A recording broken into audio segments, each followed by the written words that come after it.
ఈ 5 సంవత్సరాల్లో అన్యాయం జరిగిందనేది వాస్తవం. మన వాస్తవాలు ఒప్పుకోక తప్పదు. ధర్మారెడ్డి గారి దాంట్లో, విజయ్ కుమార్ రెడ్డి గారి దాంట్లో, వైవి సుబ్బారెడ్డి గారు, జవహర్ రెడ్డి గారు, కరుణాకర్ రెడ్డి గారు, అందరు రెడ్డి గారు అందరి దాంట్లో అన్యాయం జరిగింది. తిరుమల తిరుపతి దేవస్థానంలో అన్యాయం జరిగిందని వాస్తవం. మనకి మామూలుగా టికెట్, ధర్మ దర్శనం టికెట్ నుంచి 300 రూపాయల టికెట్ నుంచి 500 రూపాయల టికెట్, విఐపి దర్శనం నుంచి, కళ్యాణం టికెట్ల నుంచి, అన్నదాన సత్రాలు, అన్నదానం, నిశ్చిత అన్నదానం నుంచి అన్ని మొత్తం టోటల్గా బ్లాక్ మార్కెట్లోకి వెళ్ళాయి. నిశ్చిత అన్నదానంలో కూడా కల్తీ జరిగింది.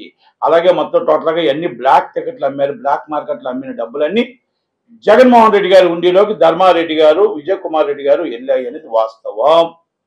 ఇది నిజం.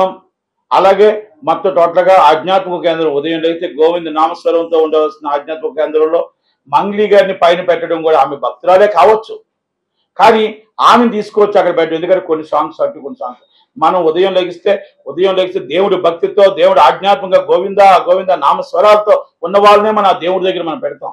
అలాంటి వాళ్ళకి మన ఆ పోస్ట్ ఇవ్వడం అనేది కూడా నాకు వ్యక్తిగతంగా అది కరెక్ట్ అనిపించలేదు. కనుక అది కూడా మన అక్కడ అన్యాయమే జరిగింది. అలాగే శేషాచలం అడవుల్లో మొత్తం టోటల్గా గంధపు చెక్కల కోసం స్మగ్లింగ్కి మొత్తం అడవినే నుల్లి చేసేస్తే వన్యప్రాణులు బయటకు వచ్చి ఆ కాలనాటకను వచ్చిన వాళ్ళ మీద అటాక్ చేస్తూ ఉంటే అక్కడ కుంభకోణం జరిగింది. కర్ర ఇస్తారంట, కర్రతో పుల్లు కొట్టాలంట. కర్ర ఇస్తే కర్రతో పుల్లు కొట్టాల. పుల్లు కొట్టండి, 300 ఇవ్వండి, మీరు పైనుంచి కిందకి తింటే కర్ర అంట. ఇది ఎక్కడైనా న్యాయం అండి? పైకి వెళ్ళిన కర్ర కిందకు వస్తుందా? ఇది కుంభకోణమే. అంటే 300 రూపాయలు. భక్తుల మనోభావాల్ని, భక్తుల వీక్నెస్ తో ఆడుకొని డబ్బులు దాచుకున్నారు. మరి ఇలాంటి వాళ్ళు ఏం చెయ్యాలి? ఇలాంటి వాళ్ళ మీద ఎందుకు యాక్షన్ తీసుకోకూడదు? మరి ఇలాంటి అన్నింటి మీద కూడా చంద్రబాబు నాయుడు గారు ఎందుకు కంప్లైంట్ ఇచ్చి ఎందుకు వాళ్ళ మీద యాక్షన్ తీసుకోవట్లేదు? ఎందుకు ధర్మారెడ్డి గారి మీద ఎఫ్ఐఆర్ ఫైల్ చేయట్లేదు? ఎందుకు విజయ్ కుమార్ రెడ్డి గారి మీద ఎఫ్ఐఆర్ ఫైల్ చేయట్లేదు? ఎందుకు సీరియస్ గా యాక్షన్ తీసుకోవట్లేదు? తిరుమల తిరుపతి దేవస్థానంలో జరిగింది అన్యాయం, వాస్తవం. అలాగే నేను ఇంకోటి కూడా చెప్తున్నా. ఇప్పుడు చాలా మంది జగన్మోహన్ రెడ్డి గారు తప్పు చేశారు. మీకు జగన్మోహన్ రెడ్డి గారు క్రిస్టియనే, జగన్మోహన్ రెడ్డి గారిని తిట్టండి. మీరు యేసుప్రభుని ఎందుకు తిడుతున్నారు? చాలా మంది ట్రోల్ చేస్తున్నారు. అది తప్పు. యేసుప్రభు తప్పు చేయలే. జగన్మోహన్ రెడ్డి గారు క్రిస్టియన్ అని జగన్మోహన్ రెడ్డి గారు తిట్టండి తప్ప మీరు యేసుప్రభుని ట్రోల్ చేసిన వాళ్ళు ఇమీడియట్గా యాక్షన్ తీసుకోండి. వాళ్ళ మీద శిక్ష వేయండి. వాళ్ళ మీద సీరియస్ గా తీసుకొని చంద్రబాబు నాయుడు గారు, పవన్ కళ్యాణ్ గారు, లోకేష్ గారు ఇమీడియట్లీ సీరియస్ గా తీసుకోండి వాళ్ళ మీద. ఎందుకంటే మన తప్పుదో పడుతుంది. మన తప్పుదో పడుతున్నప్పుడు కొంతమంది కావాలని తప్పుదో పట్టిస్తుంటారు. అలాంటి వాళ్ళందరి మీద కూడా చూడండి. దయచేసి ఇంకొకటి చెప్తున్నాను నేను లోకేష్ గారికి, చంద్రబాబు నాయుడు గారికి, పవన్ కళ్యాణ్ గారికి. సార్, పనిచేసే వాళ్ళకి డ్యూటీలు ఇవ్వండి. టాలెంటెడ్ వాళ్ళకి వచ్చి మీరు వచ్చి విఆర్లో ఉంచుతున్నారు. టాలెంట్ లేని వాళ్ళకి, చేతులు కాకా పట్టుకున్న వాళ్ళకి, లాలోజీని పడిన వాళ్ళకి, సార్ అనుకునే వాళ్ళకి వచ్చి ఉద్యోగాలు ఇస్తున్నారు. వాళ్ళకు ఉద్యోగాల్లో ఫోన్లు మాట్లాడలేరు, పబ్లిక్ రిలేషన్ మెయింటైన్ చేయలేరు. ఇది నేను ఒక రెవెన్యూ డిపార్ట్మెంట్ చెప్తున్నా, మీకు టోటల్గా పోలీస్ డిపార్ట్మెంట్ చెప్తున్నా, విద్యుత్ శాఖ డిపార్ట్మెంట్ చెప్తున్నా, మీకు అలాగే మొత్తం పంచాయతీ డిపార్ట్మెంట్ చెప్తున్నా.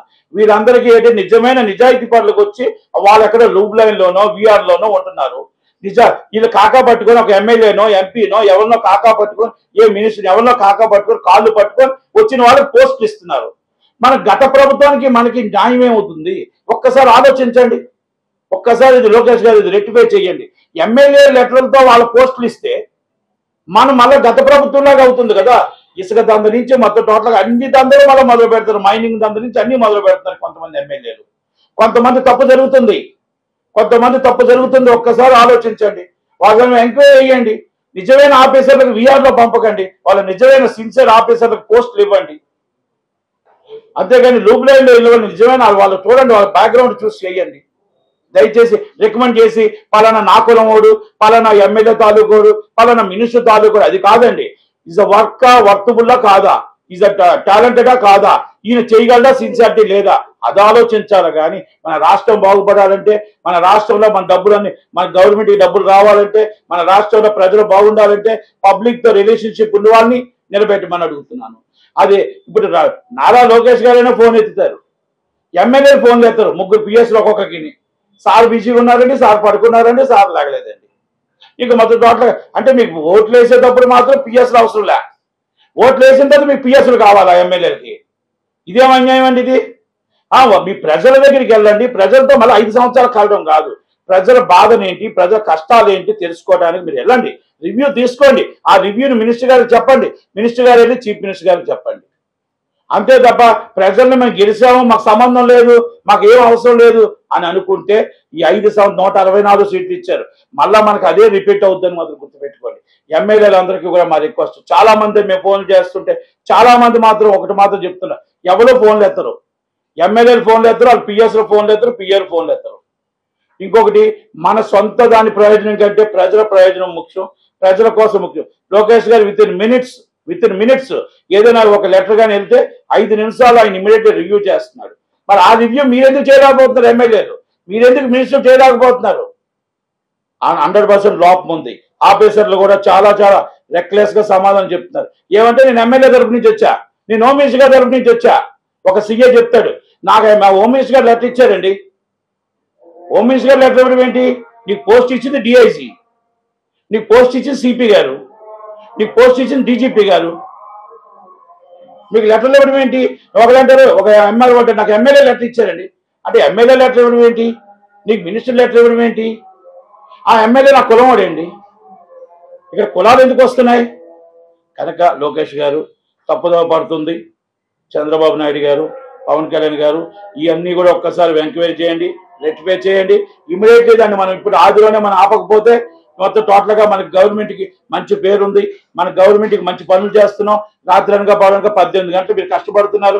మీ కష్టానికి ఫలితం దక్కాలంటే మీరు ఒక్కరు కాదు, మీతో పాటు అందరూ కష్టపడాలి, మేము కూడా కష్టపడాలి, మేము కూడా రివ్యూ చేస్తూ ఉండాలి, మేము కూడా ప్రజల కోసం పాటుపడుతూ ఉంటే 2029లో మేము లోకేష్ గారిని సీఎం చేసుకునే అవకాశం మాకు వస్తుంది. కనుక 100% మేము లోకేష్ గారు సీఎం అవ్వాలి నేను కోరుకుంటున్నా. అది నా వ్యక్తిగత అభిప్రాయం, అది ఎవరి అభిప్రాయాలు వాళ్ళకు ఉంటాయి. కానీ నా వ్యక్తిగత ఆయన సీఎం అయితే బాగుంటుందని నేను కోరుకుంటున్నా. కనుక అలాగే దయచేసి అందరూ కూడా ఒక్కసారి అందరూ రివ్యూ చేయండి, కష్టపడి నిలబడతారని ఆశిస్తూ థ్యాంక్ యూ.